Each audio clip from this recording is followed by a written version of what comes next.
All right, welcome back. We start the last section of Chapter 3, Chapter 6, Section 3, Binomial and Geometric Random Variables. And again, we have our learning targets that we always have at the beginning there. We'll revisit those as we go.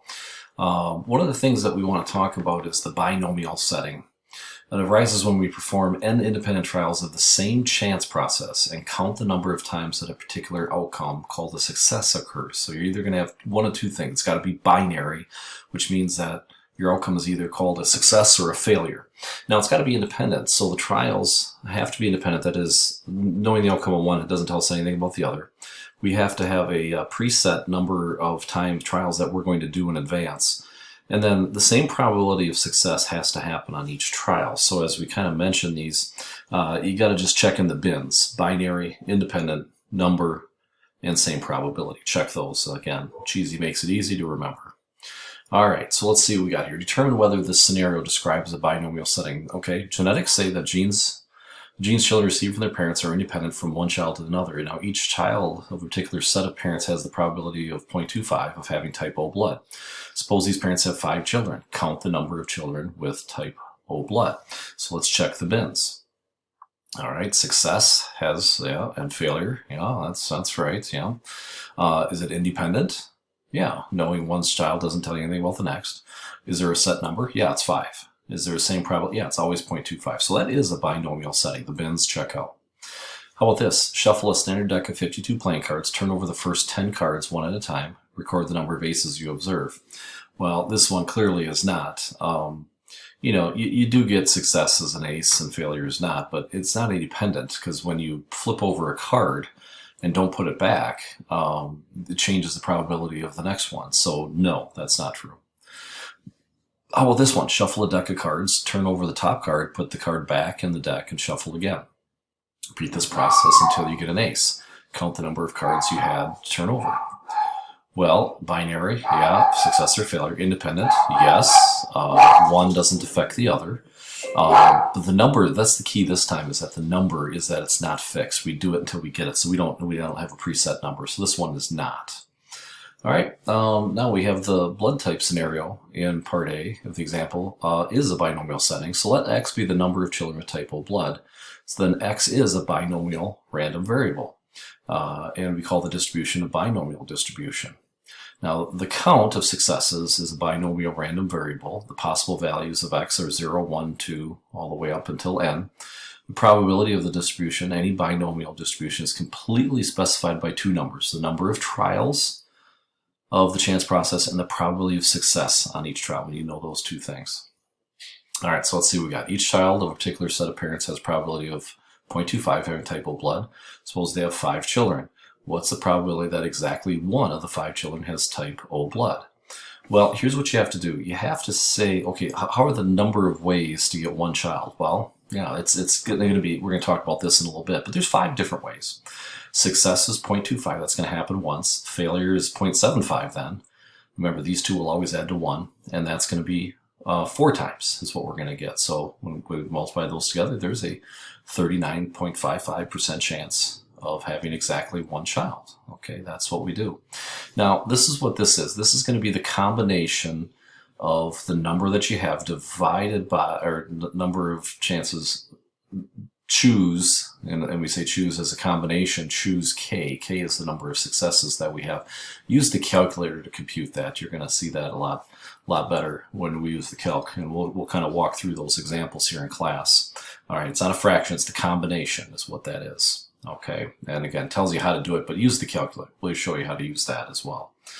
All right, so let's set up a problem. Here we go. Genetics says that genes and children received from their parents are independent. 0.25 is the probability of having type O blood. Suppose parents have 5 children. Let X be the number of children with type O blood. Find the probability of exactly 3. Well, what we would do then is we would take the combination of 5, choose 3. Okay, that'll tell us how many different ways. There's 10 different ways that can happen. Success is 0.25. It's going to happen 3 times.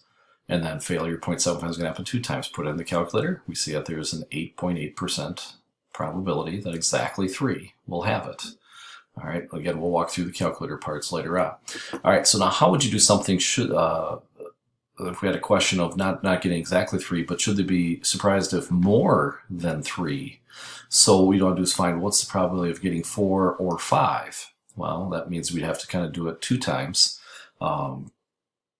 as we go. So again, we'd have to do 5 choose 4, success to the 4th, failure to the 1st, 5 choose 4.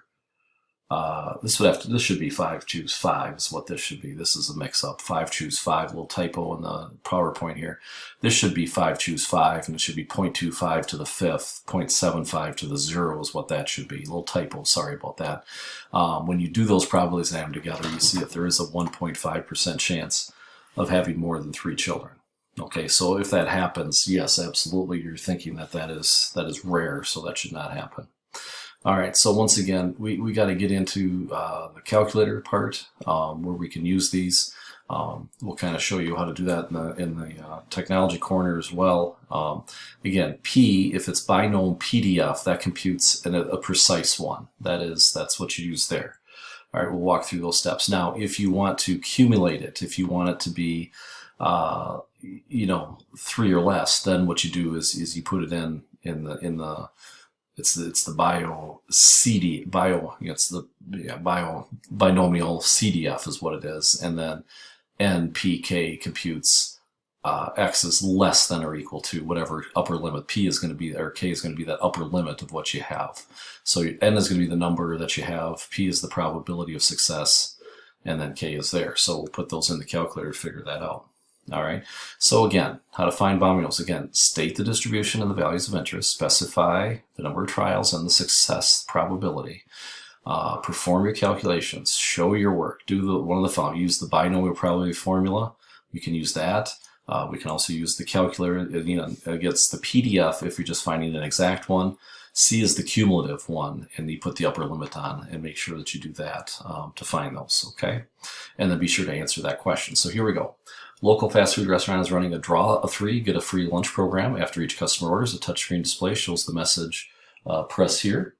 And to win a free lunch, a computer program that simulates one card being drawn from a standard deck. Now, if the chosen card is a 3, the customer's order is free. Otherwise, the customer must pay the bill. On the first day of the promotion, 250 customers place lunch orders. Find the probability that fewer than 10 win a free lunch. Okay, so once again, we're going to do our binomial here, and let's see. So our probability that we have 250. Again, we have our different probability of 4 out of 52.